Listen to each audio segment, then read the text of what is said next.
เมื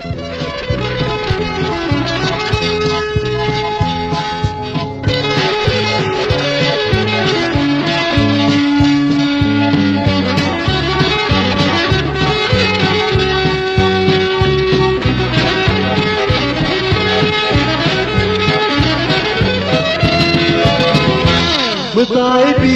ที่แคบอยู่เมื่อเงินน้องสาวนวลนับกว่าเยาวาในบ้าน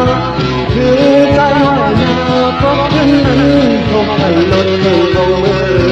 อันนั่งลงมาเพิ่มไปกันนับผู้เจอเจ็บหน้านางโอยคนเป็นคนเหมือนกันที่แคบที่ไหนแกคือเป็นคนหลอกกันพอเมื่อในดังนั้นเป็นแคบที่ไหนทำอยู่ในน้องเงาเมื่อสายที่ดังแดงมือเล่เอิ้นน้องสาวให้นอนหน้าว่าในมาถึงสายว่ายน้ำก็ขึ้นนั้นชกพันไอแต่เข้ามืออันนั่งมายุ่งหาตอนเป็นในหาเลยโอ้เธอนางนั้น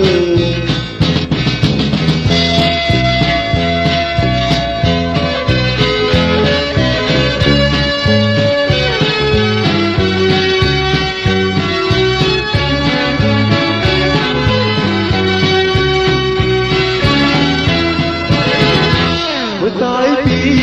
แค่เดียงเมื่อเห็นน้องสาวนอนนับกว่าเยาวาในมาถึงสายว่ายน้ำก็ขึ้นนั้นชมพันลดเพิ่งเข้ามืออันนั่งลงมาเพิ่งไปเป็นนักผู้ใจเจ็บหน้านางโอยคนเป็นคนเหมือนกันที่แคบที่ไหนแกคือเป็นคนหลอกกันพอเมื่อในทางนั้นคนที่แคบที่ไหนทำมือเล่น้องเยาเมื่อสายปีที่ดังแดงมือเล่